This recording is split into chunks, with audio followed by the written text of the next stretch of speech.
Oke, teman-teman semuanya, aku mulai dari sebelum review IHSG, aku mau kasih disclaimer dulu buat teman-teman semuanya. Malam hari ini, acara hari ini sifatnya edukasi, seperti biasa, tidak ada perintah beli dan jual. Malam hari ini kita akan bahas banyak hal dari coal versus dengan metals dan juga saham-saham yang lainnya ya. Pastinya banyak yang kita bahas dan juga IHSG secara umum ya. Sahamnya juga kita banyak bahas komoditas dan metals gitu. Coal dan metals. Nah, teman-teman, sebelum aku mulai, aku izin untuk matiin komen sebentar biar aku. Tadi siang saya sempat ada satu Zoom meeting seminar bersama dengan Berita Satu, acara di Berita Satu ya, bersama Pak Primus, Pak Hazan Fauzi, Direktur Pengembangan Bursa Efek Indonesia. Saya cuma mau sampein satu hal yang sangat menarik sekali pada tahun 2020 ini, di mana jumlah investor pasar modal di Indonesia itu meningkat sangat tinggi, 2,4 juta di awal tahun hingga naik 5,9 juta. Sedangkan investor sahamnya dari 1,1 juta itu naik hingga 1,7 juta, termasuk mungkin teman-teman semuanya di sini yang baru bergabung di tahun 2020. Dan yang menarik, 70% diantaranya adalah millennials atau usia 24 sampai dengan 39 tahun. Saya baru sadar 39 tahun itu masuk millennials ya gitu. Oke, terus kemudian 43% dari investor baru, 43% dari penambahan investor baru itu adalah generasi Z dari umur 18 sampai 24 tahun.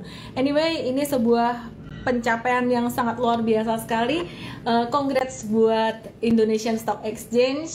Semakin maju bursa saham Indonesia, semakin banyak investor retail. Dan yang menarik nih ya teman-teman, investor domestik retail ini bertumbuh 48,4% dibandingkan dengan domestik institusinya itu 20,5% aja, dan investor asingnya itu cuman perannya 31,1%.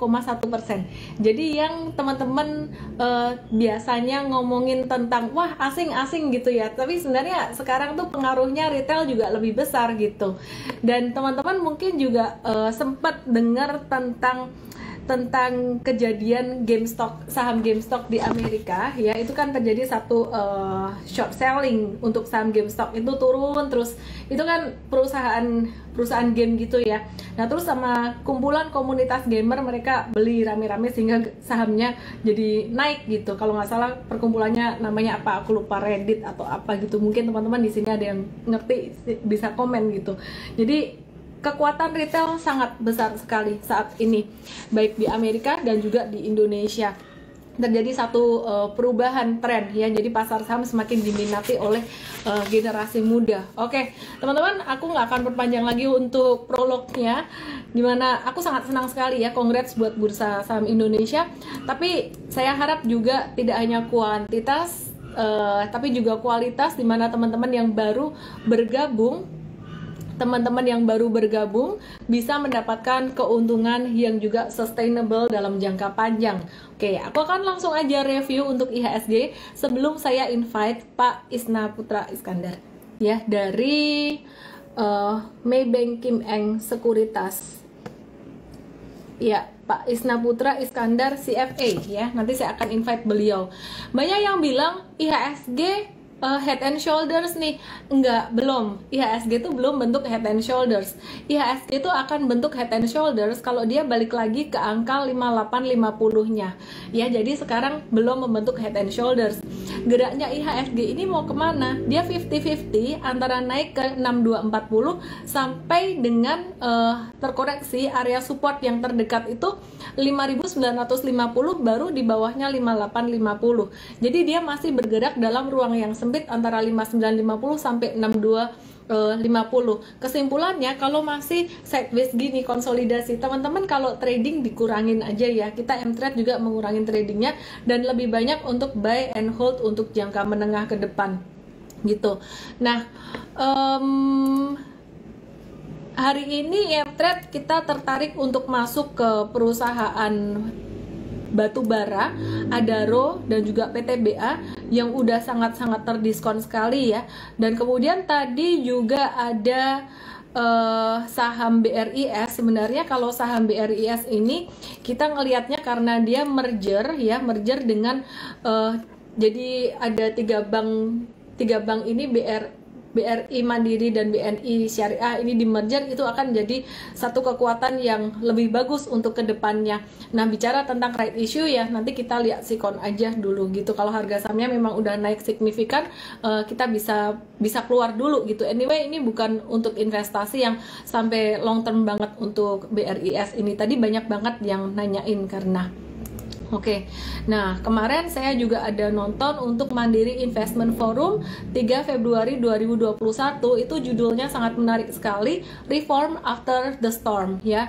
Jadi kemarin di acara itu disebutkan tentang, kemarin narasumbernya sangat-sangat lengkap sekali, ada CEO Bank Mandiri dan Mawan Junaidi, terus kemudian Menko ini Pak Luhut Binsar Panjaitan ya, terus kemudian ya ada Pak Airlangga Hertanto, Wamen BUMN juga ada kemarin. Intinya sih beberapa saham yang menarik, masih seputar saham yang SWF ya, WSKT, PTPP yang juga jadi pilihan M-Trade beberapa hari terakhir untuk investasi dan juga trading. Tapi kalau teman-teman yang belum ikut M-Trade, maksudnya telat, better wait and see dulu karena M-Trade udah masuk kemarin gitu untuk tradingnya. Jadi trading ini sangat sensitif sekali dengan perubahan harga. Untuk KF dan INAF ini terkait dengan sentimen vaksin masih akan menguat untuk beberapa bulan ke depan, tapi kita arahkan buat exit ya teman-teman, nyangkuters terutama jangan untuk masuk, justru malah untuk investing Kalbe Pharma itu lebih menarik gitu. Oke, aku akan langsung aja invite Pak Isna Putra Iskandar dari Maybank Kim Eng Sekuritas Indonesia. Kita mau kasih disclaimer bahwa acara malam hari ini sifatnya edukasi, tidak ada perintah beli dan jual. Jika ada keuntungan dan ada risiko dalam berinvestasi, itu merupakan hak masing-masing. Halo Pak Isna Putra, apa kabar? Baik malam, Ellen. Iya, Pak Isna ini adalah Head of Research dari Maybank Kim Eng Sekuritas Indonesia yang pastinya sangat luar biasa sekali ya teman-teman ya, ilmunya sangat banyak banget. Nah, malam hari ini kita mau serap ilmu dari Pak Isna. Pak Isna, gimana Pak Isna ngelihat market nih di tahun 2021 ini? Kan katanya kan kemarin market outlook tuh pada positif semua sampai akhir tahun 2021 bahkan sampai 2022. Tapi kenyataannya di Januari Februari ini lumayan bumpy dan bikin teman-teman tuh retail terutama galau. Turun bingung gitu. Saya sih suka market 2021 ini ya, karena saya pikir bahwa kita sedang dalam menuju tahap recovery ya dari sisi ekonomi, dan juga dengan sudah adanya kedatangan vaksin secara gradual, saya pikir ekonomi akan, dan mudah-mudahan juga dari sisi kesehatan sudah mengalami peningkatan ya. Gitu. Jadi saya melihat secara tadi saya katakan gradual akan mengalami peningkatan. Saya tidak memiliki keyakinan bahwa kita akan kembali lagi ke masa terlepas dari angka COVID yang terus meningkat, tapi saya tidak yakin bahwa kita akan kembali lagi ke masa di mana PSBB diterapkan secara ketat ketika di bulan Maret maupun sampai bulan Mei atau bulan Juni kemarin gitu ya. Jadi saya lihat itu kita sudah mencapai bottomnya ketika economic activity itu mulai recover di bulan Juli. Jadi itu memang akan bumpy, tidak akan mulus ya. Tapi saya justru senang dengan seperti ini, karena kalau ternyata tiba-tiba ada berita mengenai ada lockdown, ada PSBB, ada PKMM atau apalah itu namanya. Iya, namanya sampai ganti-ganti dulu. Saya bingung itu namanya apa. Jadi PKMM atau apapun itu. PPKM. PPKM. Saya pikir sih itu justru bagus ya, karena itu saya merasa itu adalah short lived ya. Itu akan menjadi buying opportunity. Kita memang harus hati-hati karena ini yang saya katakan bahwa ini saya rasa event ini bagus ya, karena ini adalah untuk edukasi. Jadi yang seperti motonya Ellen juga kan, ini kita smart investing ya, smart investing, smart trading. We are not gambling, we are doing what we call the calculated risk lah basically. Jadi itu yang harus kita bisa lakukan. Jadi kita harus tahu what we are doing gitu, what we buy gitu. Jangan ketika orang beli kita ikutan beli, ketika orang jual ikutan jual, atau jangan-jangan sebenarnya ketika orang beli kita harus jual, ketika orang jual harusnya kita beli. Ya makanya itulah pentingnya pengetahuan kita terhadap faktor fundamental. Trading is one thing, tapi saya pikir fundamental juga harus kita pahami, karena kalau enggak akhirnya kita menjadi baseless, dan itu yang kita sebut sebagai gambling gitu loh. Saya sih suka gitu untuk market, untuk Oke. Berarti Bapak melihat momen saat ini, koreksi saat ini menjadi satu kesempatan untuk entry ya Pak ya? Iya. Saya setuju itu.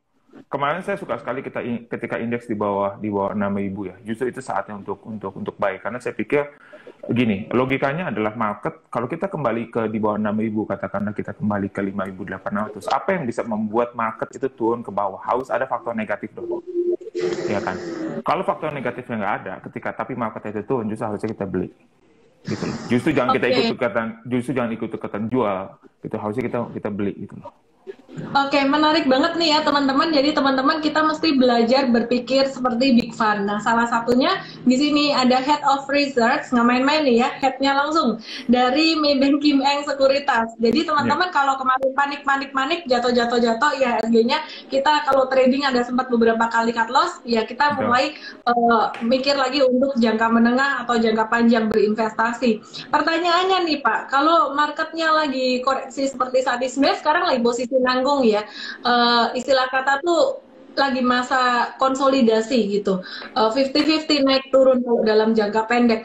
Nah, kalau menurut Bapak sekarang ini sektor apa sih Pak yang sebenarnya menarik untuk kita beli dan kita mulai investasikan beberapa bulan ke depan? Saya sih yang pasti saya suka cyclical. Cyclical itu adalah saham yang bisnisnya itu mengikuti economic siklus ya. Siklus ekonomi, maka disebut saham-saham cyclical. Saham-saham cyclical itu diantaranya Astra International, ya, properti, PGN, gitu ya. Komoditi juga bisa dibilang sebagai suatu saham cyclical, karena komoditi juga kan, harga komoditi juga ditentukan oleh recovery dari demand itu sendiri, gitu ya. Tapi memang kalau komoditi nggak semua orang mau nih, nggak semua orang mau. Kenapa? Karena nyalinya harus gede kalau di komoditi gitu ya. Karena swingnya itu sangat besar gitu loh. Tapi sangat interesting kalau kita tahu bagaimana harga komoditas itu berfluktuasi, dan itu momentum yang kita bisa manfaatkan. Jadi itu cyclical yang utama. Yang kedua itu sebenarnya saya suka saham-saham yang terkait dengan FDI ya, seperti Delta Mas gitu ya. Saya suka AKR juga karena ada FDI-nya, karena kan omnibus law ya. Ini orang nih saya lihat sih banyak orang underestimate omnibus law. Dipikirnya omnibus law ini hanya just a piece of paper yang nggak akan ada dampaknya terhadap ekonomi. Saya sih berpikir bahwa ini akan ada dampaknya di masa menengah dan masa jangka panjang gitu. Dan yang terakhir itu yang saya sangat suka adalah sebenarnya nikel. In particular nikel gitu loh. Hold for nickel Pak, itu nanti panjang bahasannya karena menarik sekali. Oke, saya mau summarin dikit ya. Ini ada satu pertanyaan yang sangat menarik sekali dari Raihan Fuadi. Makanya teman-teman kalau aku nyalain komennya yang benar ya, karena beberapa komen itu bagus untuk dibahas. Tapi kalau komennya yang aneh-aneh, yang ini nggak nyambung, janganlah gitu ya, supaya kita semua fokus gitu. Ini ada Rehan Fuadi, dia bilang gini, hampir semua analis dan fund manager selalu bullish setiap saat, karena kalau bilang bearish, nasabah akan beneran jual baik saham atau reksadana dan akan jadi beneran turun marketnya. Saya boleh jawab itu salah. Kenapa? Karena dulu ketika awal-awal saya nge-live, kalau bearish itu fund manager, analis, semuanya akan juga ngomong bearish gitu. Dan istilah kata analis yang saya invite di sini juga bukan analis yang sembarang-sembarang, bukan analis kaleng-kaleng gitu. Apa yang dikatakan di sini semuanya pasti objektif berdasarkan satu penelitian yang objektif, berdasarkan analisis yang objektif. Nah, kenapa kita bilang bullish di tahun 2021? Karena memang time horizon jangka panjang yang dilihat ya. Jadi bukan short term gitu. Kalau short term pastinya ada fluktuasi dong. Masa saham disuruh naik terus nggak ada turunnya, nggak mungkin gitu ya Pak ya. Betul. Oke. Menarik banget. Yang pertama, yang disuka adalah sektor siklikal. Aku bahas dulu yang ini nih. Maka dari itu, yang defensif macam ICBP, INDF, GGRM, HMSP, KLBF, Unilever jadi nggak jalan gitu. Karena Pak Islam suka yang siklikal gitu ya Pak ya. Sebelum kita bahas yang siklikal nih Pak, ini nasibnya saham-saham consumer good ini gimana Pak? Consumer sebenarnya menarik ya, karena saya pikir, cuman memang sekarang gini, ketika market recover, orang itu akan fokus ke saham-saham yang cyclical ya, yang so-called defensif itu agak ditinggalkan. Defensif itu yang istilah kerennya yang betanya di bawah 1 ya, artinya kalau marketnya naik 1, dia naiknya di bawah 1 gitu loh ya. Jadi yang defensif itu agak ditinggalkan, karena saham defensif itu hanya cenderung perform ketika marketnya crash. Ya, ketika marketnya crash, orang kan cari yang turunnya nggak sedalam market ya. Makanya saham-saham seperti BCA, ya, yang Sigaret yang suka dibilang Jasa Marga, Telkom, Tower, itu kan dianggap saham-saham yang defensif ya. Makanya kalau kita lihat itu beberapa nama itu ketinggalan mereka dibandingkan dengan saham-saham yang sifatnya cyclical seperti Astra dan komoditas gitu. Dan itu yang saya lihat sih seperti itu. Cuman ya memang kalau untuk consumer sih sebetulnya mereka sebenarnya benefit loh ya. Satu dari sisi rupiah yang meningkat, yang kedua juga dari sisi sebenarnya dari recovery dari demand. Cuman memang saya rasa mungkin recovery mereka, attractiveness-nya saham consumer itu sampai sekarang sih belum di level saham-saham berbasis komoditi gitu. Meskipun valuasinya sangat murah sekali, ternyata Big Fund termasuk Maybank Kim Eng pun masih suka yang cyclical ya Pak ya. Jadi untuk yang defensif ini belum tertarik lah ya sekarang ya. Untuk saat ini belum ya. Belum. Saya lebih cenderung yang cyclical. Meskipun sebenarnya saya suka dengan market, cuman kan kalau kita ingin memaksimalkan return, saya pikir kita harus pilihnya saham cyclical instead of saham defensif. Oke, menarik sekali. Ya, jadi teman-teman itu menjawab kegalauan teman-teman semuanya untuk saham-saham yang sifatnya defensif itu masih belum gerakannya masih belum akan atraktif. Ya, jadi teman-teman yang mungkin tadinya mau jadi investor tapi jiwanya trader, mungkin bisa consider buat investingnya di saham yang cyclical. Sekarang banyak nih yang nanyain, apa sih saham yang cyclical itu? Saham cyclical itu saham yang ya cyclical, dia kalau defensif tuh mau market kondisi perekonomian naik, kondisi perekonomian turun, ya dia kebal-kebal aja gitu. Tapi kalau cyclical ya dia berubah sesuai dengan situasi, sesuai dengan siklus ekonomi gitu. Tadi ada disebutkan beberapa saham seperti Astra International, Properti, kemudian PGN ya Pak ya, Pegas berarti. Perusahaan gas negara, terus kemudian komoditas. Komoditas ditentukan dari recovery dari demand-nya, sangat menarik sekali. Sebelum kita bahas komoditas yang jadi main dish kita malam hari ini, kita mau bahas dikit dong Pak tentang cyclical yang lain-lain ini, tentang Astra, Properti, dan juga kemungkinan retail, poultry, boleh dibahas dikit Pak? Boleh. Ya, itu kan saham-saham yang sebenarnya mengikuti yang tadi saya bilang, cyclical itu yang mengikuti siklus ekonomi. Ketika sekarang kan siklus ekonomi kita sedang mengalami recovery ya, dari bottom gitu loh. Nah itu kan kalau kita lihat mereka bisnisnya memang mengikuti recovery dari ekonomi. Kayak Astra itu kan mengikuti mobilnya, penjualan mobil, penjualan motorcycle. Itu kan kalau kita lihat itu kan mengikuti siklus ekonomi kan. Kalau kalian lihat itu angka penjualan mobil itu kan terus meningkat sampai Desember pun meningkat ya. Itu dari bulan Juli ya, gitu loh. Angka heavy equipment juga mengalami peningkatan gitu loh. Itu cyclical. Angka motornya juga penjualan motor juga mengalami peningkatan. Nah PGN juga seperti itu. PGN juga mungkin nggak banyak yang ngeh bahwa PGN itu sebenarnya adalah cyclical. Kenapa? Karena kalau kita lihat dia punya volumenya itu naik terus loh. Ya, sampai Desember itu naik terus. Itu karena itu kan cerminan demand ya.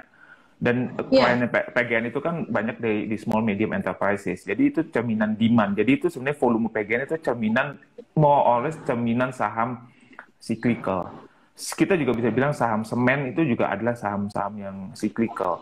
Karena semen itu juga semen juga dipengaruhi oleh permintaan perekonomian di Indonesia. Itu saya pikir itulah kondisi beberapa saham yang menurut saya kelihatan sekali saham siklikalnya gitu loh. Oke, menarik sekali. Kalau retail gimana Pak? Retail dan properti Pak? Oh, properti ya. Prospeknya gimana? Retail saya bilang sih akan sangat, sebenarnya retail sudah mulai menarik ya, karena memang mungkin valuasinya juga sudah cukup murah ya gitu. Cuman memang permasalahan di retail itu adalah saya pikir karena banyak terjadi PSBB, pembatasan aktivitas, sehingga kan volumenya itu aktivitasnya belum naik ya. Cuman memang kita harus bisa pilih, saya pikir sih retail yang akan perform duluan adalah retail yang untuk kelas menengah atas. Ya, kalau saya pikir untuk yang kelas menengah bawah, ya MAPI ya, Ramayana itu agak berat ya, karena mungkin kelas bawah economic recovery-nya itu lebih lama ketimbang yang kelas menengah atas gitu. Terus juga yang unik ya, kayak Ace Hardware itu kan unik sebetulnya. I think if you look at around ya, itu kan sebenarnya nggak ada company yang bisnis modelnya mirip Ace Hardware ya sebetulnya gitu loh. Kalau kita dan saingannya itu relatif hampir nggak ada. Jadi saya pikir di situ ada yang disebut sebagai kita suka sebutnya itu scarcity premium. Scarcity premium karena memang nggak ada lagi market di itu, jadi orang mau nggak mau beli. Itu saya pikir MAPI, S1 itu saham-saham yang saya suka. Properti juga demikian ya. Itu saya pikir apalagi dengan suku bunga yang terus mengalami penurunan, saya pikir itu harusnya mensupport penjualan properti. Cuman memang kita fokus ke properti yang banyak di residensial, karena kalau kita lihat kan kayak contohnya apartemen sih berat ya, karena harganya itu kan price indexnya turun terus ya. Terus kalau industrial estate itu sebenarnya lebih ke long term ya, belum naik harganya. Office juga kan sudah mulai turun tuh. Kita kalau simple aja deh, kalau kita ke SCBD kayaknya banyak banget itu yang kosong gitu ya, dan bahkan banyak yang pindah ke SCBD yang harganya lebih murah ketimbang di tempat sebelumnya gitu ya. Itu kelihatan menandakan betapa, belum lagi kan dengan adanya pandemi kayak begini kan bisa membuat perusahaan berpikir ulang. Ya kan kalau kita ngeliat globally itu kan banyak perusahaan-perusahaan global itu mulai berpikir apakah saya perlu lagi ya nyewa kantor sebegitu banyak, apakah nggak harus saya pikirkan. Itu saya pikir bisa menjadi ancaman untuk office gitu ya. Jadi itu segmen properti yang tidak menarik. Jadi saya pikir tetap adalah segmen residensial dengan segmen tertentu, yaitu kelas menengah bawah yang kisarannya antara sekitar 1 sampai 2 miliar per unit ya. Tapi di atas itu susah, di bawah itu juga di luarin 1 sampai 2 miliar itu saya rasa akan berat ya. Banyak demand ada di kelasnya di 1 sampai 2 miliar. Oke, teman-teman, jadi aku mau summary ini ya. Tadi Pak Isna Putra Iskandar suka dengan saham Astra International, properti, PGN, propertinya terutama residensial seperti yang biasa saya suka juga, BSDE, SMRA, Citra, Piwon, kemudian retail, MAPI, Pak Isna suka MAPI, saya suka MAPI juga, Ralph saya juga suka. Ya, S Hardware Pak Isna suka, menarik sekali. Dan juga semen ini saya juga sangat tertarik sekali ya untuk semen, apalagi kalau nanti ada SWF, SMGR ya, ini sangat diuntungkan sekali gitu. Oke, kita coba mau bahas sedikit pertanyaan dari audiens ya Pak ya, sebelum kita lanjut ke komoditas. Ini lucu banget nama ID-nya, Neo Investor, bukan impostor ya ini. Apakah dampak pandemi terhadap siklus ekonomi? Bukankah hampir semua sektor yang kena dampak pandemi ini? Apakah masih mungkin menganalisis dengan menggunakan siklus ekonomi dalam jangka waktu menengah? Loh iya dong, karena kan ini recovery aja dari bulan ke bulan udah kelihatan banget untuk datanya. Mungkin Bapak yang bisa jawab deh. Iya, memang begini, kita harus lihat market itu tidak melihat sesuatu secara statis, ya.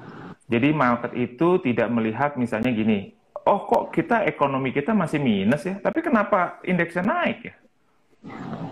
Kok kita masih minus 5? Iya, GDP growth kita di third quarter itu masih minus 3,5% kalau nggak salah. Tapi kok indeksnya naik ya, dari 4.200 kenapa tiba-tiba sekarang udah jadi 6.000 gitu loh. Iya, tapi kan kita harus lihat, minus 3,5% itu adalah lebih baik ketimbang minus 5,3% di kuartal kedua. kan gitu. Saya setuju sekali. Nah, jadi market itu melihat seperti itu. Market itu tidak selalu melihat dibandingkan dengan tahun sebelumnya. Market itu melihat tren sebetulnya. Makanya mungkin banyak orang terkaget-kaget. Saya ingat ketika tahun 2014 kalau nggak salah, waktu itu kalau nggak salah Vale Indonesia itu masih rugi, tapi sahamnya naik. Kenapa? Karena menurut market, iya, karena menurut market ya udah dong, emang udah rugi, kita udah tahu rugi, tapi kan kedepannya improve. Gitu. Lebih ke arah forward looking. Betul, Iya. forward looking. Jadi betul. Jadi kita nggak bisa hanya sekedar bilang kok masih negatif ya. Benar negatif, cuman kita harus lihat negatifnya mengecil apa membesar atau sama. Kok negatifnya mengecil dan kita pikir akan bakal bisa menjadi positif, saya pikir marketnya akan naik. Gitu loh. Itu yang saya rasa itu banyak investor retail yang nggak paham karena mungkin hanya ngelihatnya masih negatif. Kenapa negatif? Memang kalau dibilang apakah ada diskrepensi antara yang disebut Main Street dengan Wall Street, ya iya. Karena memang market itu selalu bergerak lebih dulu ketimbang kondisi ekonomi, mungkin 6 bulan 9 bulan di depan gitu loh.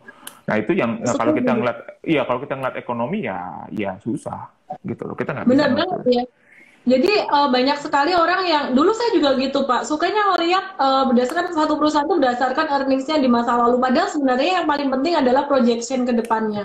Kalau misalkan ya kemarin tahun 2020 ini kemarin banyak yang kepukul COVID, terus kemudian dia bisa turn around tinggi, justru itu malah saya rasa malah lebih menarik daripada yang flat-flat aja, cuannya tipis-tipis nggak naik nggak turun gitu. Oke, ini ada pertanyaan dari Pak Gusti Saman.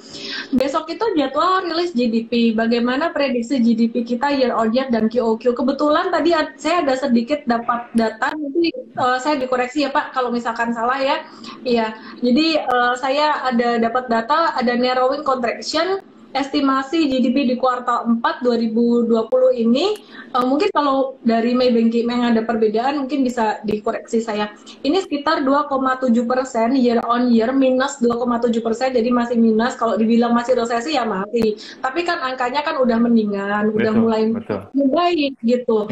Dan kalau dibandingkan secara year on year minus 2,7, tapi kalau kuartal sebelumnya, kuartal 3 2020 itu minus 3,49 year on year, berarti kan itu much better gitu. Nah, I think ini sudah mulai membaik perekonomiannya. Kalau menurut Pak Isna gimana? Ya memang, itu sesuai dengan estimasi kita bahwa kuartal keempat itu akan improve ya. Dibandingkan dengan kuartal ketiga. Kuartal 3 kan minus 3,5%, kuartal kedua minus 5,3% ya. Jadi memang akan improve, dan bahkan menurut kami bukan nggak mungkin bahwa di kuartal 1 itu bisa positif ya. Positifnya berapa?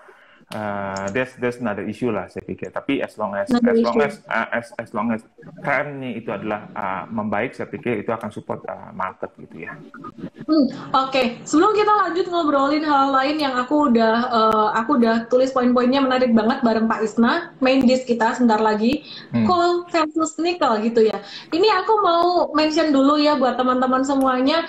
Ini ada yang nanyain saham film, ada yang nanyain WMUU, ada yang nanyain saham Fire. Kayak maaf ya, saya objektif di sini, nggak ada masalah dengan emitennya, dan mohon maaf buat emitennya yang kalau misalkan ada nonton di sini, kayak nggak ada saham lain aja gitu loh. Ini perusahaan yang lagi valuasinya terdiskon saat ini bagus-bagus banget dan story-nya bagus. Contohnya kayak Waskita Karya, story SWF-nya sangat bagus, valuasi juga cukup oke menurut saya, belum sampai kemahalan, dan harganya juga masih discounted.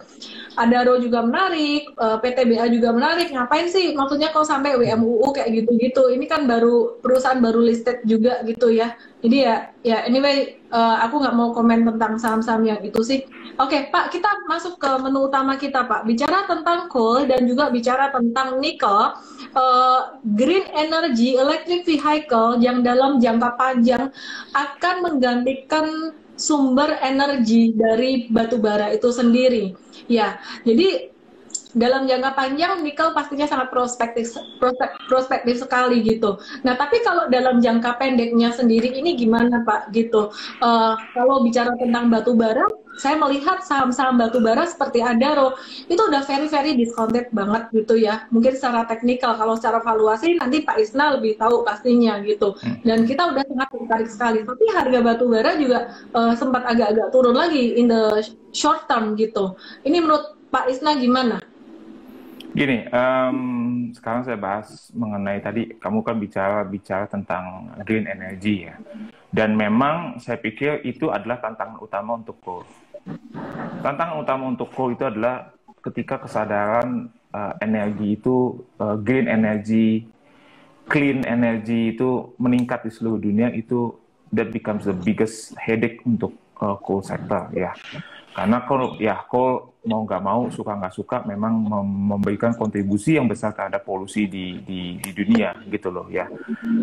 Jadi kedepannya itu saya pikir problematika dengan coal adalah kan memang pembeli terbesarnya itu adalah China. Cuman China itu juga udah dari 5-10 tahun yang lalu sudah mulai pelan-pelan untuk mulai switching. It's not easy, but they do it very gradually gitu ya, untuk switching dari coal ke cleaner energy sources gitu loh. Nah, jadi mengakibatkan demand untuk coal itu dari Cina itu akan stagnan kalau menurut saya sih ya, akan stagnan dan jadi kita tinggal terlepas nanti ke depannya itu adalah mungkin demand coal itu saya pikir hanya akan di-drive dari India ataupun Southeast Asia. Southeast Asia itu kan kebanyakan juga saya rasa Indonesia ya, gitu loh. Jadi sesudah di luar itu saya pikir sih relatif akan stagnan. Saya pikir negara maju itu tidak akan menjadikan coal sebagai consumption mereka gitu loh. Jadi saya melihat di situ bahwa kedepannya itu adalah akan sangat-sangat menantang, sangat-sangat challenging untuk coal, sehingga kita bisa lihat banyak coal company sekarang itu sudah atau telah atau akan melakukan diversifikasi ke bisnis lain karena mereka mungkin mereka melihat realitas ini gitu kan. Kalau kita lihat ada itu kan sudah beberapa tahun mereka diversifikasi ke power plant ya, meskipun masih ada coal base tapi kan tidak sevolatile coal gitu loh. Kita lihat Harum Energi juga kan sudah mulai bahkan membeli aset nikel gitu ya. PTBA sudah mulai diversifikasi juga gitu. Jadi PTBA diversifikasi Pak dia? Ke power plant juga ya, ke power plant. Indika juga kan diversifikasi ke power plant. Memang kalau yang saya lihat saat ini yang belum kelihatan diversifikasinya itu adalah ITMG, kelihatannya mereka sih mengandalkan coal ya.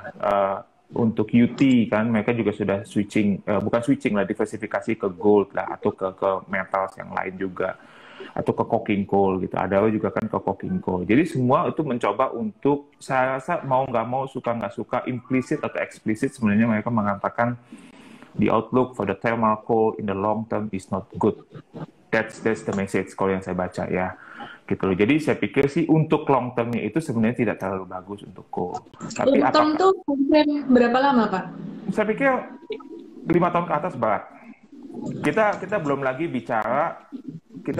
bicara di mana coal itu salah satu sektor yang paling banyak diutak-utik oleh pemerintah.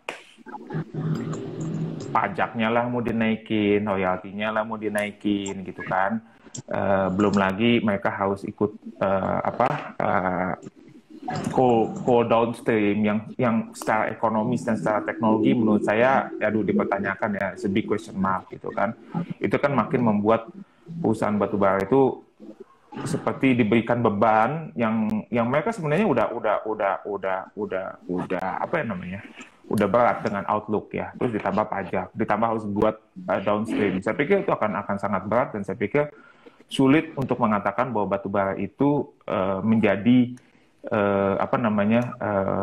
investasi jangka panjang kalau menurut saya ya.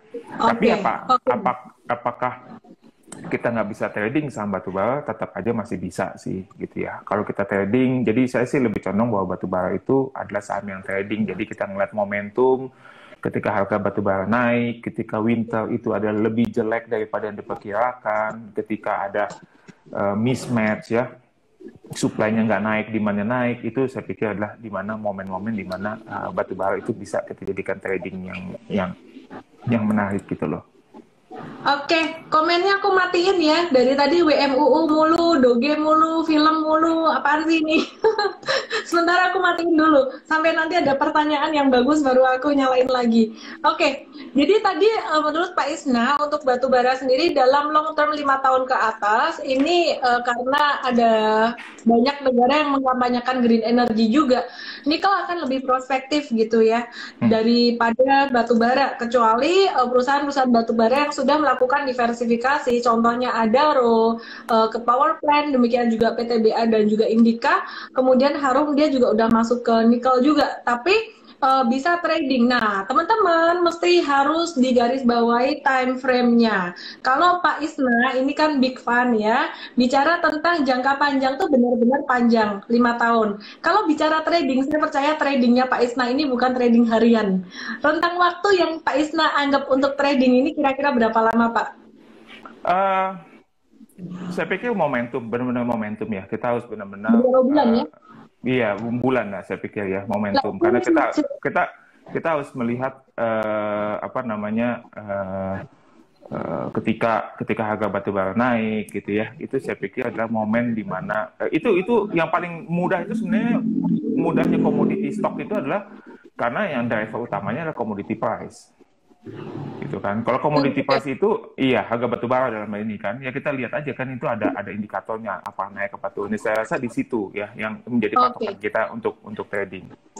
Berarti sekitaran tradingnya rentang waktu beberapa bulan lah ya, kayak 3 sampai 6 bulan gitu. Itu kalau buat retail, Pak, itu termasuk investasi, Pak. Iya, saya tahu. Ya retail itu hitungannya harian sih ya. Tapi ya ini betul. Saya ngebahas aku ngebahasain buat M-Trade, Pak, untuk 3 sampai 6 bulan, itu nggak bisa ngomong kita trading gitu. Kita investasi ya, tapi rentang waktunya 6 bulan ya, gitu. Kalau dibilang trading 6 bulan, aduh, lama gitu katanya. Oke, Pak, sekarang kita bahas satu persatu yuk, saham batu bara dulu, habis itu baru kita bahas saham nikel ya. Nah, hari ini Adaro Energy ini turun, dia tuh udah turunnya kalau saya perhatikan secara teknikal dari tanggal 12 Januari dia turun 23%, 24% sampai sekarang. Dan ini udah ketahan di angka MA 200-nya secara teknikal. Kalau buat saya pribadi sih, saya pribadi melihat prospek dari batu bara ini dari bakalan nanti kalau COVID-19 udah mulai berakhir, demand bakalan meningkat, itu saya beli dan mungkin hold untuk beberapa bulan ke depan gitu. Tapi kalau menurut Pak Isna sendiri, gimana sih pandangan Pak Isna terhadap Adaro Energy ini? Dan juga terkait dengan China kan permintaan batu bara tinggi, dia sendiri nggak bisa fulfill dari dia punya dari negara sendiri, Australia juga dia ban kayak gitu, yang banyak permintaan batu bara dari China ini emiten apa sebenarnya? Apakah Adaro termasuk salah satu yang terdampak positif dengan perekonomian di China yang sangat aktif dan butuh batu bara banyak itu? Kalau kita bicara demand dari China sebenarnya nggak hanya Adaro ya. ITMG juga jualan ke China ya. Indika juga jualan ke China. Saya rasa PTB juga jualan ke China. Jadi semua itu dipengaruhi oleh Cina karena memang itu adalah Cina adalah pembeli batu bara terbesar di dunia ya. Kalau nggak salah mereka itu menguasai sekitar 25% dari pasar batu bara import batu bara global ya gitu. Jadi mau nggak mau kita bicara tentang Cina. Jadi kalau kita bicara tentang Cina kita nggak bisa bicara hanya Adaro aja yang benefit atau hanya Adaro aja yang rugi, semuanya akan terkena gitu ya. Cuman memang dari sisi harga batu bara saya lihat memang menarik gitu karena saham-saham itu tiba-tiba kayak kolaps gitu, nggak ada batasnya gitu. Padahal kalau menurut saya sih sebetulnya adalah kalau kita lihat harga batu baranya kan sekarang juga meskipun memang tidak menyentuh angka 90 yang kemarin ya, tapi kan harga batu bara itu nggak turun 25%. Harga batu bara itu sekarang masih di atas $85 gitu. Jadi saya pikir ada unsur market sentiment ya, saya pikir mungkin juga ada waktu itu banyak retail yang main di situ ya di saham batu bara sehingga mereka sekarang udah nggak minat lagi karena kemarin kan kena kepukul tuh yang minggu lalu kan kepukul itu, jadi mungkin agak kapok nunggu nunggu tenang dulu baru masuk lagi gitu. Cuman saya pikir sih memang interesting gitu, karena saya pikir memang siklusnya itu saya rasa mungkin batu bara itu selama ini naiknya itu saya dari awal pikir ini nggak sustainable lah. Naiknya itu kan kebanyakan karena memang ada winter, ada masalah isu Cina menghentikan beli dari Australia gitu ya. Jadi banyak masalah sentimen. Cuman kan kita dan belum lagi kita melihat bahwa produksi batu bara di Indonesia dan juga di negara lain umumnya di kuartal 1 itu lebih rendah. Kenapa? Karena banyak hujan. Ketika banyak hujan, produksi lebih rendah, demand-nya ada, ya pasti ada mismatch lah. Tapi kan hujan tidak selamanya terjadi. Winter tidak selamanya terjadi. Jadi artinya memang akan slow down. Cuman saya pikir tetap aja harusnya sih saat ini adalah levelnya menarik ya untuk saham-saham batu bara, saya pikir sih. Oke, kesimpulannya sekarang untuk Adaro ini masih cukup terdiskon, bisa untuk beli dan simpan sekitaran beberapa bulan ke depan gitu ya Pak ya, tapi bukan untuk yang sampai hold lama-lama gitu. Anyway teman-teman, ini bukan perintah beli dan jual, sekali lagi disclaimer ya teman-teman semuanya ya. Kalau ada keuntungan dinikmati sendiri, nggak traktir-traktir kita juga. Kalau ada risiko juga diantisipasi sendiri. Buat saya ini udah sangat terdiskon sekali untuk Adaro. Kita move ke PTBA Pak. PTBA ini kan dia banyak supply ke domestik Pak. Yang jadi pertanyaan saya adalah nanti kalau ada Omnibus Law, kalau saya nggak salah ingat, itu ada satu kebijakan Omnibus Law tentang perpajakan yang bisa agak-agak berpotensi merugikan PTBA. Itu gimana Pak? PTBA itu sebenarnya tidak terlalu diuntungkan ketika batu bara internasional naik terus. Kenapa? Karena sebetulnya harga batu bara domestik dan harga batu bara internasional itu agak beda. Ya, atau harga batu bara domestik itu dipatok di paling tinggi itu $70. Ya, jadi kalau harga batu bara internasionalnya di atas 70, ya domestik hanya bisa dapat $70 gitu loh. Ya, tapi kalau batu bara domestiknya di bawah, batu bara internasionalnya di bawah $70, harga batu bara domestik ikutin atau harga batu bara internasional gitu. Jadi pilihannya adalah harga internasional atau $70, mana yang lebih rendah. Udah itu aja. Jadi ketika harga batu bara itu naik, PTBA sebenarnya tidak diuntungkan. Yang paling tidak diuntungkan adalah PTBA. Kenapa? Karena PTBA itu sekitar hampir 60% volumenya itu dijual ke domestik.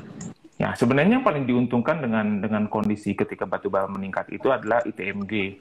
Dan kalau saya nggak salah itu Harum Energi juga ya, karena itu yang saya sangat yakin itu ITMG adalah mereka punya volume kan 80-85%. Putus Pak.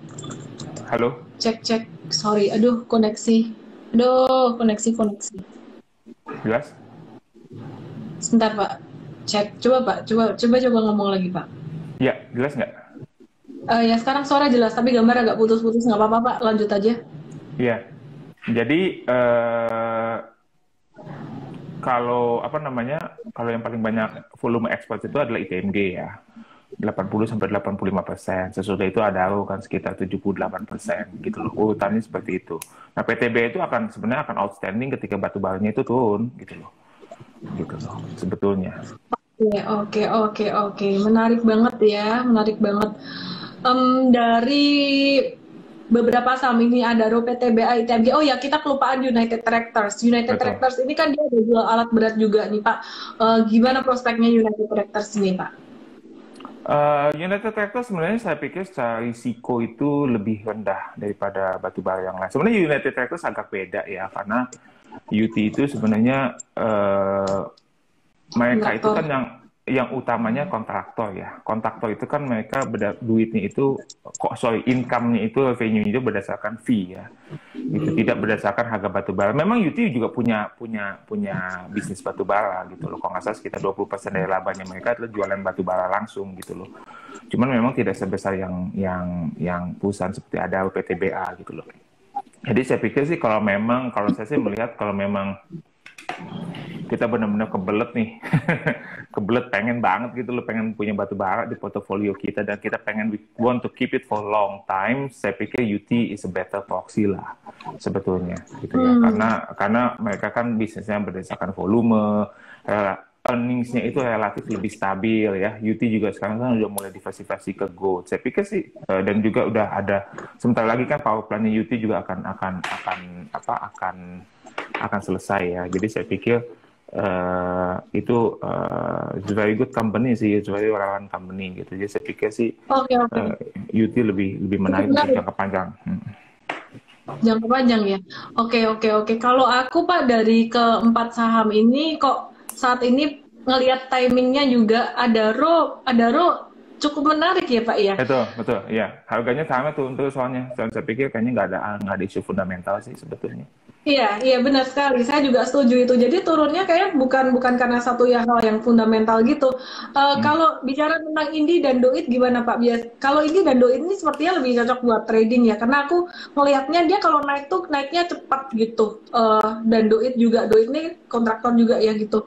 Kalau dua ini gimana menurut Bapak? Terus terang saya nggak ngikutin yang dua ini. Cuman memang yang saya tahu memang Indika itu memang mereka punya aset terbesarnya itu kan adalah Kideko ya. Kideko memang salah satu perusahaan top lah, salah satu perusahaan batubara terbesar.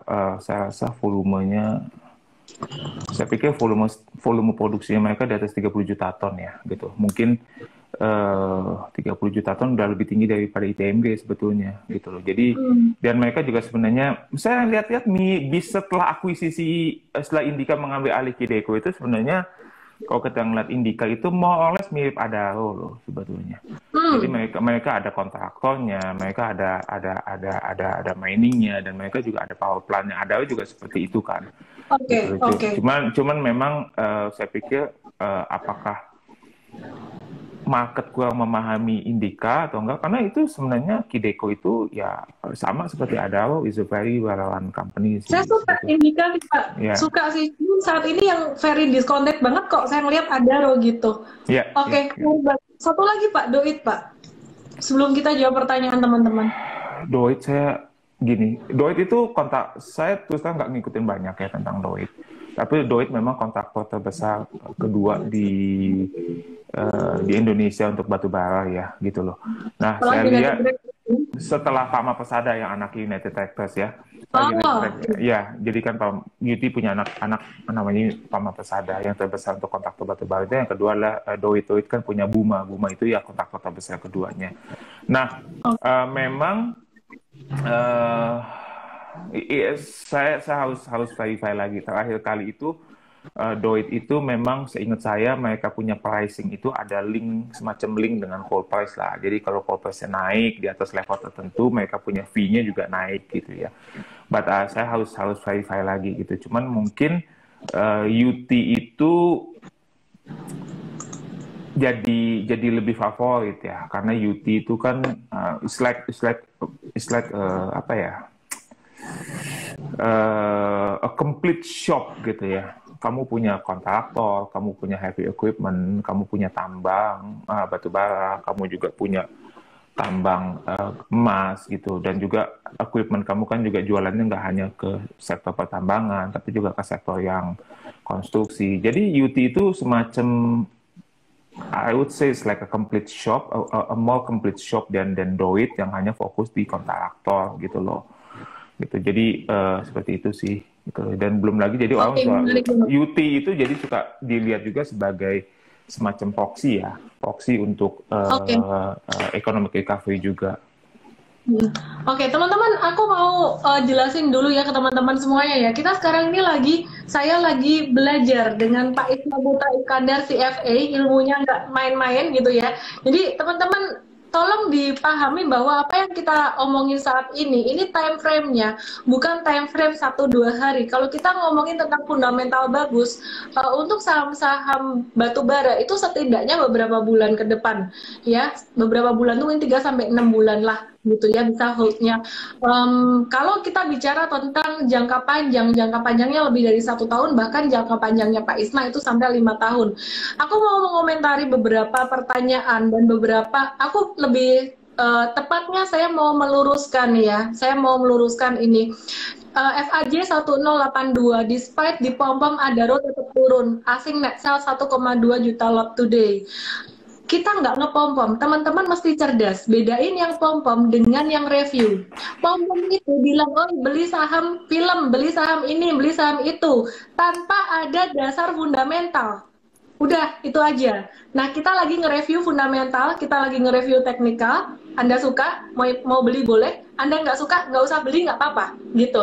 Jadi, Mtrade tadi pagi ada beli, ada saya kasih tahu aja, supportnya kita beli di angka 1170 dan hari ini ada closingnya tuh di low-nya 1165 dan kita nggak bilang harus hajar kanan, maksimal 1200. Maka dari itu kalau nggak dapat di harga itu kita kasih tahunnya ngantri loh, ngantri. Nah, kalau yang hajar kanan di atas harga beli kita untuk yang swing trading itu ya karena nafsu sendiri. Makanya trader, investor ini bagus sebenarnya. Buat apa? Anda jadi trader, jadi investor, latihan menahan nafsu. Udah itu aja.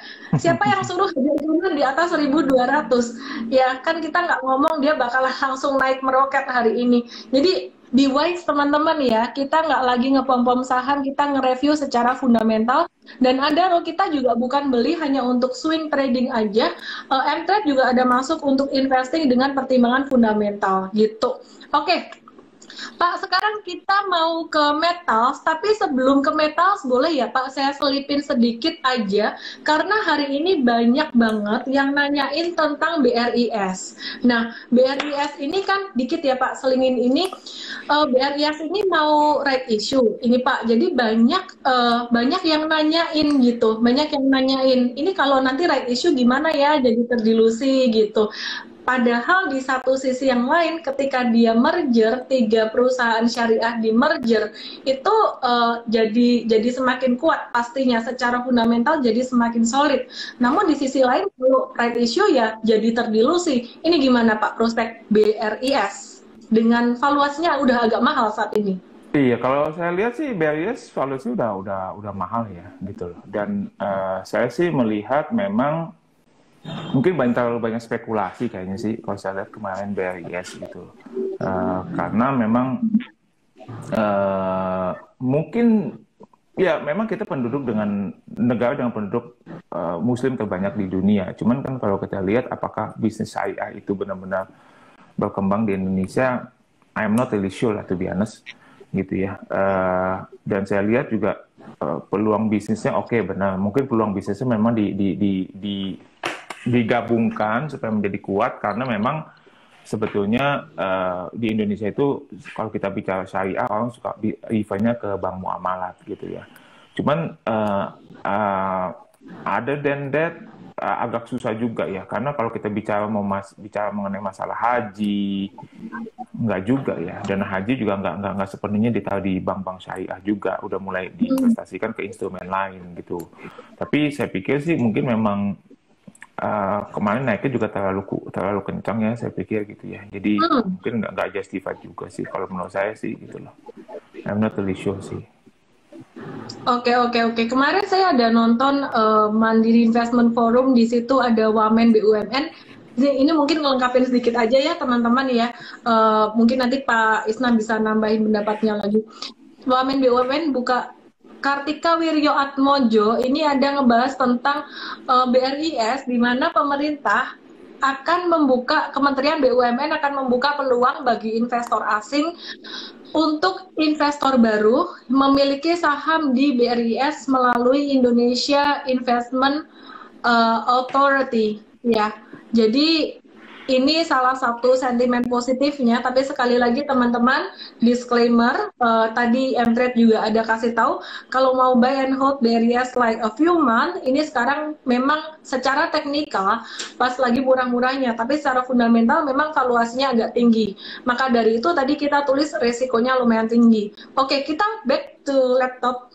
Kita mau bahas saham-saham metals, nikel dan juga gold tentunya gitu. Sebelum kita ke nikel nih Pak, yang paling diminati sekarang, saham sejuta umat banyak nyangkut terus diantam, makanya kita bahas akhir-akhir aja ini Pak, biar nyangkut terusnya gemas gitu. MDK dulu deh Pak. MDK ini gimana? Nanti ini kan market lagi nungguin stimulus dari Joe Biden. Ini stimulus nggak keluar-keluar gitu. Ini MDK-nya sideways terus. MDK prospeknya gimana Pak? Dan juga untuk harga emas sendiri. Kalau harga emas, saya pikir Okay. Kalau harga emas sih sebetulnya kalau saya sih melihat sebenarnya harusnya sih emas itu kan sebenarnya seringkali perform ketika ekonomi sedang kolaps ya, gitu loh. Jadi emas itu seperti untuk menjaga store of value lah, salah satu fungsi emas gitu. Nah itu yang saya lihat bahwa emas itu mungkin dengan adanya ekonomi recovery segala macam menjadi salah satu komoditi yang sebenarnya tidak terlalu perform ya, karena orang sudah mulai bicara komoditi lain yang dianggap lebih balik lagi cyclical. Emas itu kalau di saham seperti kayak defensif gitu loh. Iya, emas tuh kayak defensif. Jadi ketika orang lagi pusing, lagi segala macam, saya ngapain, yang lagi ekonomi susah kita beli emas ya. That's emas. Makanya disebutnya sebagai store of value ya, emas gitu. Sekarang ketika orang udah ekonomi siklikalnya udah naik, itu orang pilihnya yang lebih spekulatif, batubara, nikel, copper ya, tembaga. Itu yang saya rasa performance emas kalah di situ. Jadi saya pikir kalau MDK itu ya sangat tergantung harga emas ya, dan saya pikir harga emas nggak seperti ketika 4-5 bulan yang lalu ya, ketika waktu itu kan waduh kayaknya harga emas kayak udah mau naik terus gitu kan. Sekarang kan udah jauh lebih stagnan kan gitu. Oke, menarik banget. Sekarang kita membahas tentang trio metals nikel ini Pak. Nikel dan timah, Antam, Tins, dan Inco yang udah ditunggu-tunggu teman-teman semuanya. Ini prospeknya gimana Pak?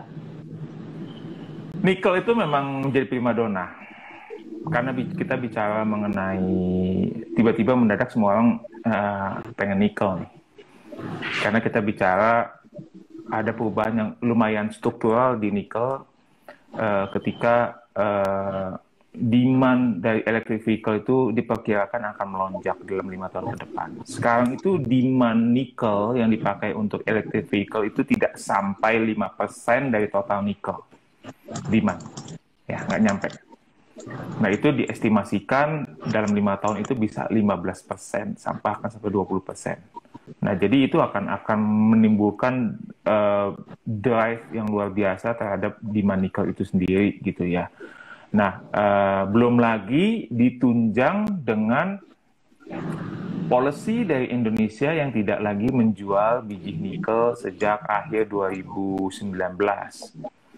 Gitu loh. Nah, itu Indonesia itu dulu sebelum ketika kita masih jualan nikel, biji nikel, itu kita kontribusi hampir 25% loh dari global supply. Terus tiba-tiba supply itu hilang. Supply itu hilang, nggak ada. Jadi kalau mau biji datang ke Indonesia, makanya banyak perusahaan Cina datang ke Sulawesi, datang ke Halmahera, karena memang mau membangun itu. Dan nikel itu juga sebenarnya kalau kita ngeliat dari sisi ekonomi kita, ini mungkin nggak banyak yang tahu ya. Kalau saya lihat data BPS, ekspor nikel olahan ya, itu sekarang udah 3% dari total nikel, dari total ekspor loh. Kalau kita ngelihat 3 tahun yang lalu, itu paling cuma 1%. Mungkin kamu pikir, cuma 3% Pak, apa gedenya? Iya, tapi kalau semua yang di Kalimantan itu jalan, hitungan saya sih bisa 8% dari total ekspor kita ya. Gitu loh. Nah, dari total jadi total ekspor kita bisa dari refine olahan, nikel olahan itu bisa 8%. Sekarang kan udah 3%. Jadi itu memang nikel sedang dominan. Terus sekarang ketika kita mau ngomong EV apa sih yang paling gede? Kalau kita ngomong EV apa yang paling besar? Baterainya kan. Mobil EV kan beda dengan combustion engine itu. Mobil EV itu kan memang nyawanya baterainya gitu. Baterai itu apa sih yang utamanya? Nikel. Komponen utamanya. Ya, jadi kalau kita bicara mobil EV, mobil listrik itu mungkin 30-40% cost-nya itu adalah nikel itu sendiri. Makanya tiba-tiba orang merasa, nikel ada di mana nih? Gitu. Dilihat-lihat deh nikel ada di mana. Makanya kan katanya Tesla mau datang ke Indonesia. Saya pikir kenapa? Saya pikir dia mau lebih dekat aja sama sumber biji nikelnya. Gitu. Saya sih punya spekulasi. Saya punya spekulasi. Bukan spekulasi lah. Saya mau mengatakan gini. Ketika perusahaan-perusahaan besar mereka mencari nikel di seluruh dunia dan mereka pengen secure, salah satu cara yang paling gampang apa? Mereka beli saham perusahaan yang memproduksi nikel. Ya, karena dengan mereka katakanlah mereka punya 5%, 10% gitu di perusahaan nikel tersebut. Mereka kan ada semacam kayak jaminan, garansi bahwa mereka akan dapat suplainya.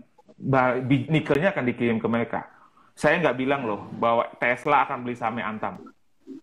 Saya nggak bilang Tesla akan beli sahamnya Vale. Nggak, saya nggak biang gitu. Cuman saya nggak akan kaget kalau ternyata itu jadi suatu kenyataan.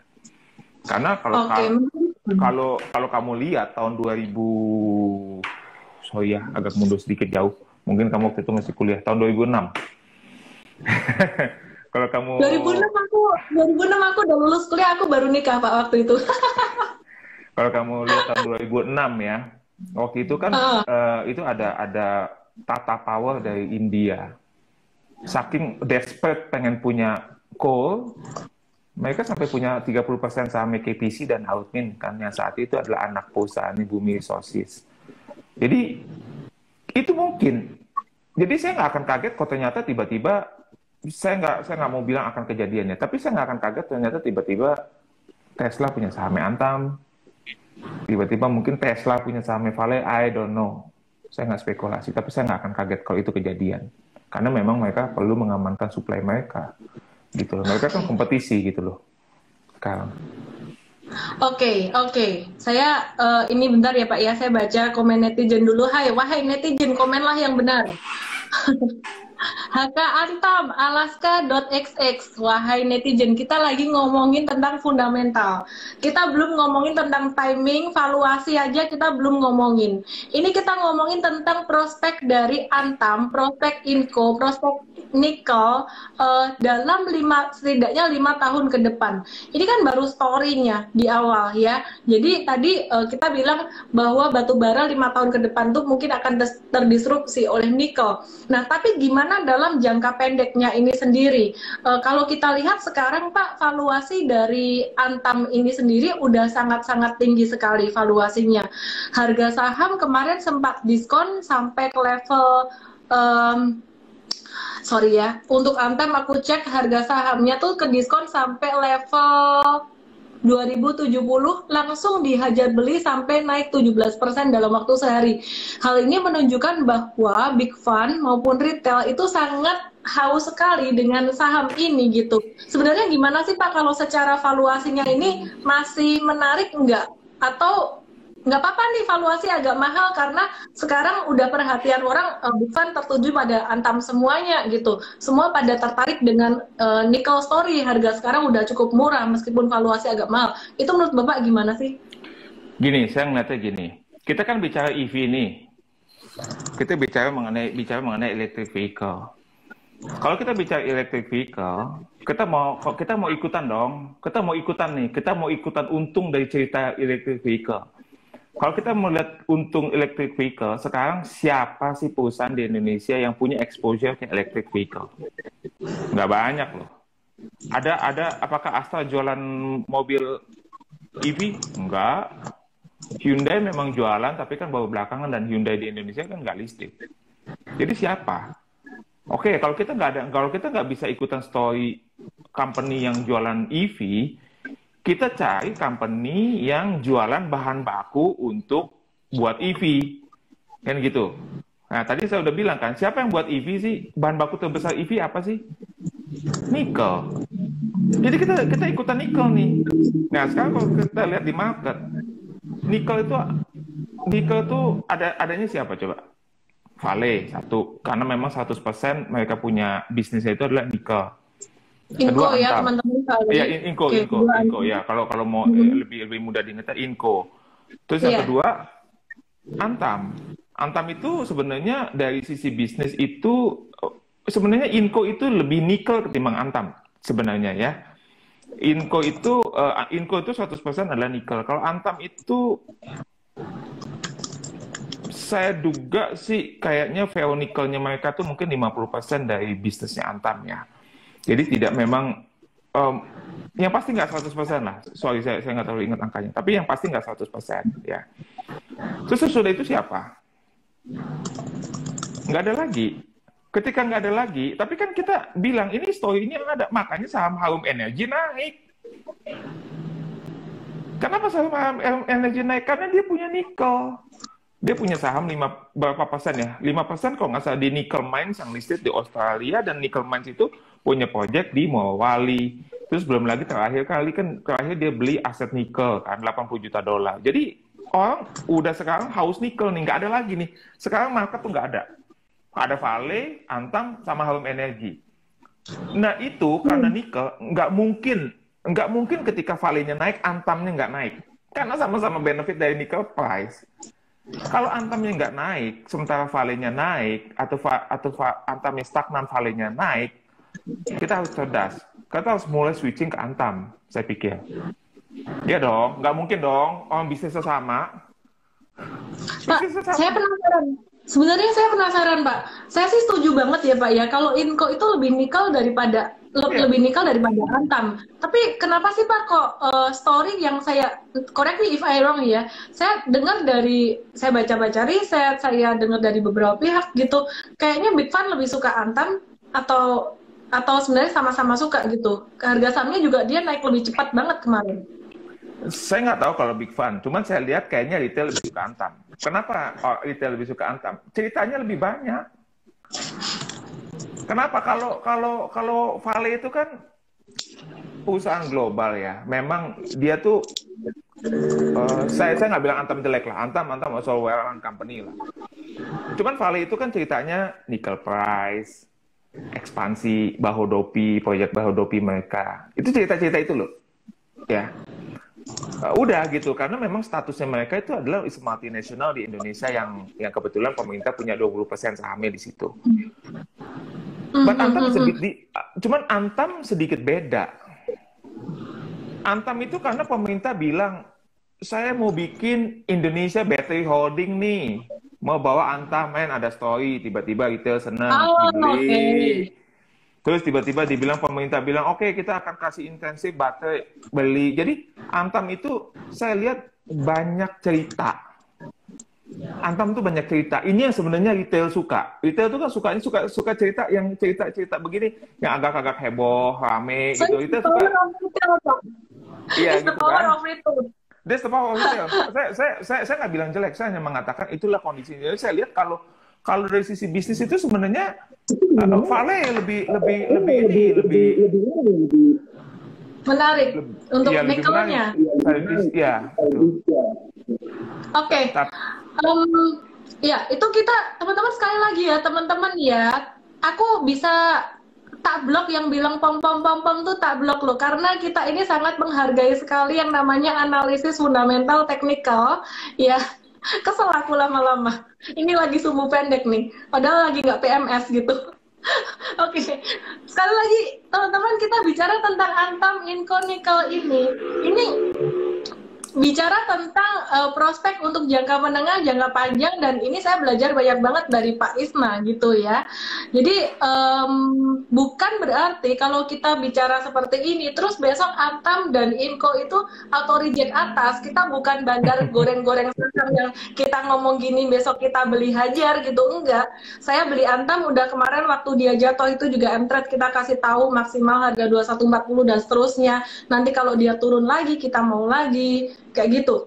Jadi be very patient. Pak, saya cuma mau nanya Pak, ini yang terpenting Pak, kalau valuasi Pak, valuasi ini udah mahal banget untuk Antam.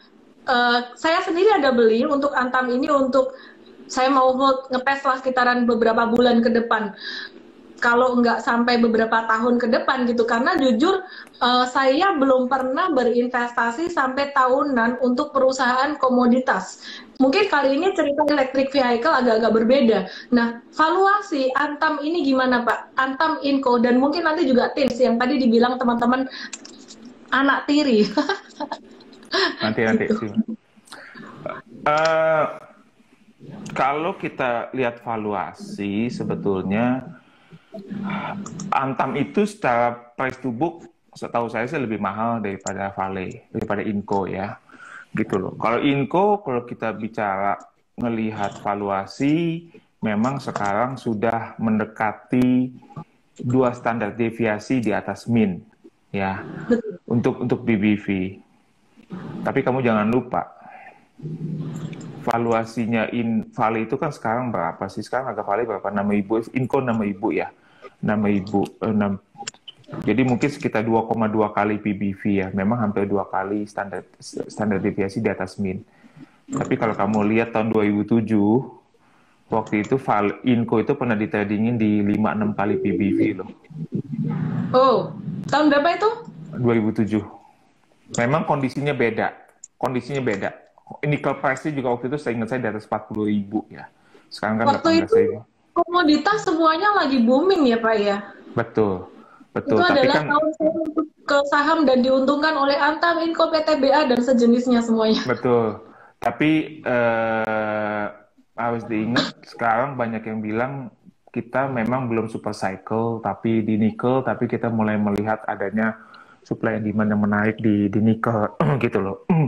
Jadi kalau misalnya bicara valuasi, sebenarnya kalau kita tarik ke belakang pernah di tradingin segitu, saya rasa Antam juga saya rasa angkanya sekitar segitu ya.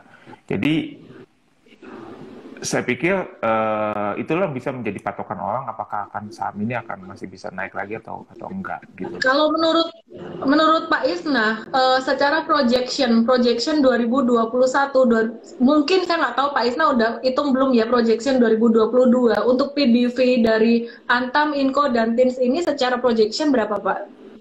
Bisa naik berapa tinggi gitu? Kalau udah dihitung aja, kalau belum nggak apa-apa. Kalau saya sih yang saya cover memang baru ini adalah Inco ya. Itu memang target price saya di 7.000 gitu ya. Itu kalau nggak salah PBV-nya 2,4 kali. Ya, 24 kali PBV gitu loh. 7.000 ya. Aku mau hitung dari harga sekarang 18%. Saya rasa ini target yang konservatif ya Pak ya. Mungkin kalau menurut saya bisa aja lebih tinggi lagi.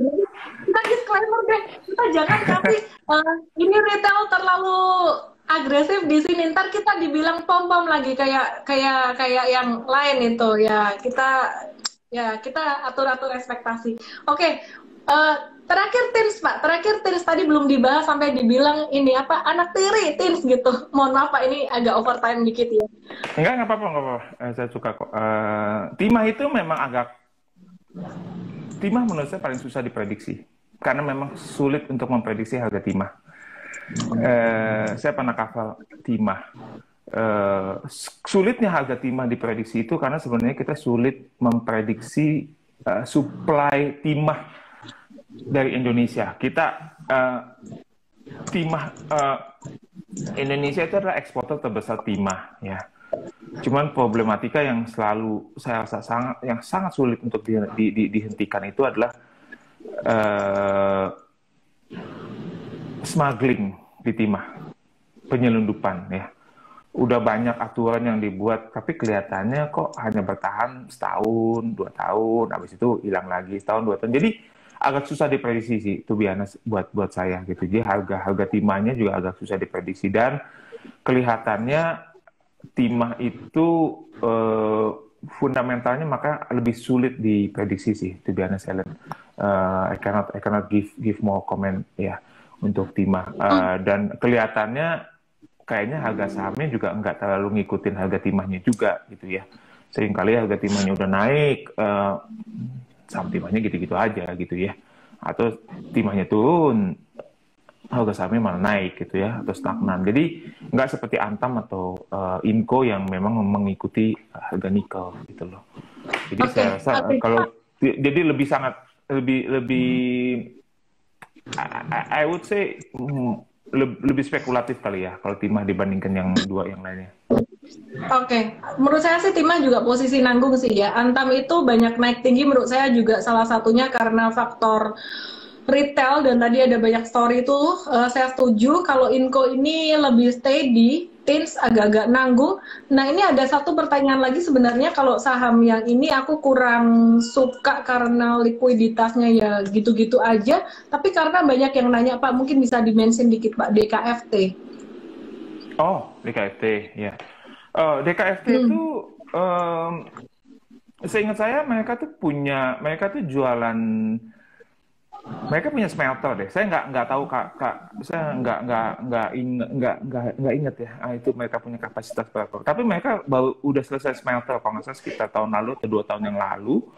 On top of that mereka juga jualan biji gitu. Tapi memang sebetulnya mereka itu bisa dibilang semacam chemical play lah sebetulnya ya. Cuman mungkin karena likuiditas juga dan mungkin saya nggak tahu apakah company-nya udah sering melakukan semacam roadshow, public expose ya. Jadi mungkin nggak banyak orang yang aware juga gitu loh untuk company ini gitu loh. Tapi mungkin likuiditas itu menjadi hal yang utama. Benar, aku setuju ya. Jadi DKFT, mohon maaf teman-teman, aku nggak lirik karena however mau perusahaan bagus atau nggak bagus, kita mesti ngelihat likuiditas di market. Teman-teman, saya kasih disclaimer untuk Antam, Inco, dan Teens. Secara jangka pendek, kalau tadi kita udah ngomongin long term terus, Antam ini dalam jangka pendek dia 50-50. 50-50 artinya dia dalam gerakan konsolidasi short term. Kalau dia naik, dia akan menguji resisten 2700. Swing trader itu rawan profit taking. Sedangkan kalau dia terkoreksi sampai level 2050 itu masih bisa. Kalau sampai kena 2050 yang belum punya untuk mau simpan beberapa bulan ke depan, boleh ambil teman-teman. Sekali lagi, jangan terus wah challenge suruh ambil 2050 jual rumah beli. Jangan. Ya, tetap sempunya duitnya. Saya nggak jamin dia akan tahan di 2050 nggak turun lagi, nggak mungkin. Kalau turun juga turun dikit-dikit aja. Saya seringkali pakai patokan harga kalau November kejauhan ya ini. Supportnya untuk saat ini tuh sebenarnya ya 2050 cukup kuat. Semoga sih nggak sampai di bawah itu ya, karena sekarang udah banyak yang kolek ya teman-teman. Tapi sekali lagi disclaimer, saya ulang, dalam jangka pendek Antam gerakannya 50-50, dia konsolidatif, bisa naik sampai 2700, kalau terkoreksi bisa sampai ke 2050. Kalau sampai 2050 itu adalah kesempatan untuk entry buat kita dalam jangka menengah. Valuasi mahal gimana? Tadi sudah dijawab oleh Pak Isna bahwa saat ini untuk Antam dan Inco valuasi mahal itu karena saya susah juga mau jelasinnya gimana Pak. Correct me if I wrong ya Pak ya. Sebelumnya juga valuasi pernah lebih mahal dari itu. Meskipun Antam saat ini valuasinya udah di atas rata-rata PBV, mendekati standar deviasi 2 di atas PBV. Jadi intinya ini kalau aku ngelihat lebih ke prospek ke depannya lebih menarik. Kira-kira gitu ya Pak ya? Iya, saya rasa gitu. Oke ya. Nah untuk Inco teman-teman sama juga Inco dalam jangka pendek ini juga masih bisa bergerak terkonsolidasi. Inco better sih kalau bisa nawar dikit ya, nawar dikit 1-2 hari lagi kalau ada koreksi di ya 5.500-an kayak gitu. Tapi entret ini udah ada juga untuk Inco, kita tinggal ngehold aja. Perkiraan saya Inco nggak akan jatuh dalam. Kenapa? Karena dia naiknya juga nggak segila Antam gitu. Kenapa Antam jatuhnya kenceng? Karena dia geraknya terlalu fluktuatif. Nah, sementara itu Teens gimana? Dia juga sama, dia consolidating. Kalau Teens ini kalau mau beli itu sekitaran area 1640, cuman ini udah lewat juga ya. Entret waktu itu 1 Februari kita udah beli di 1650. Buat member nggak boleh ngoceh kalau saya ngomong harga belinya berapa. Toh kan Anda udah beli duluan gitu. Udah beli duluan. Ini teman-teman yang di live Instagram, ya ini saya kasih taunya kan udah lewat beberapa hari gitu ya. We have to be generous. Kita dapat lebih lagi pastinya gitu ya. Jangan berpikir saham itu nggak kayak rumah atau investasi properti. Kalau kita beli, teman yang lain masih bisa beli kok. Kalau sementara likuiditasnya bagus. Kalau properti mungkin Anda suka satu rumah, jangan ngomong-ngomong sama teman-teman Anda yang suka properti, bisa dihajar beli, hajar kanan gitu. Saham beda, nggak kayak gitu. Jadi kalau teman-teman yang lain di Instagram tertarik untuk beli ini, ya why not? It's very good untuk harga sahamnya, demand juga ini. Anyway, saya bukan ngepom-pom Teens, Antam, dan Inco. Kita lagi mereview secara fundamental karena saya benar-benar curious tentang call versus Nikel, dan saya belajar banyak dari Pak Isna Putra Iskandar. Ya, kita udah lebih dari 1 jam dan Pak Isna terima kasih banyak waktunya. Kita mau kasih giveaway buat teman-teman semuanya ya. Caranya jadi member gimana? Langsung aja ke mtrade.id. Kita tidak menjanjikan keuntungan, tapi kita akan temenin Bapak Ibu semuanya dalam berinvestasi. Semoga hasilnya juga oke dan sustainable. Kita mau kasih giveaway mtrade 7 hari. Pertanyaannya Pak Isna yang kasih deh. Pertanyaan yang paling mudah dijawab oleh netizen. Apa aja yang paling gampang dijawab? Gampang, segampang banget Pak yang udah dibahas live malam hari ini. Apa ya? Aku tahu. Kamu aja deh. Aku aja ya. Aku aja ya. Aku aja ya. Ya, aku aja deh. Jadi tadi Pak Isna di awal banget ada bilang suka saham yang bagaimana gitu ya. Jadi ya suka saham yang gimana? Kayak ASI, properti, komoditi, semen, retail itu saham yang gimana sih gitu. Gampang banget jawabannya. Sambil menunggu teman-teman yang ngejawab ya. Ya, Oliver_Ong, kemudian RMDHNNY, susah banget bacanya tapi bisa menang. Eribun, 3 orang, DM saya dengan kode EMT7, nama, email, dan WhatsApp. Hari ini kita belajar sangat banyak sekali dari Pak Isna Putra Iskandar CFA, dari Maybank Kim Eng Sekuritas Indonesia. Teman-teman yang mau buka rekening saham boleh juga langsung ke situ dan follow Instagramnya Maybank Kim Eng Sekuritas Indonesia. Kasih satu closing statement buat teman-teman investor semua dong, Mbak. Oke, terima kasih Ellen. Terima kasih atas waktunya. Saya sih hanya berpikir simple aja bahwa kita harus mengingat bahwa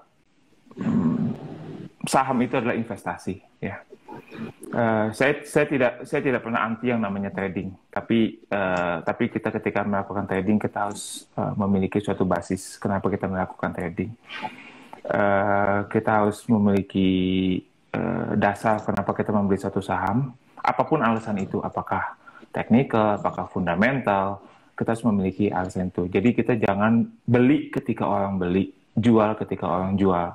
Itu yang namanya, kalau saya rasa kalau kita lakukan itu tempatnya mungkin bukan di bursa saham ya, itu mungkin tempatnya di kasino ya, gitu loh.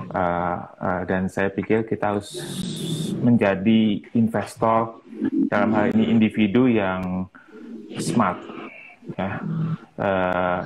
Memang tidak semua orang memiliki investment horizon, dan mungkin juga memang tidak bisa investment horizon yang panjang, tapi setidaknya berapa lama pun investment horizon kita, tapi we have to keep smart, ya, smart investing di dalam keputusan kita. Jadi harus ada dasarnya lah, seperti itu.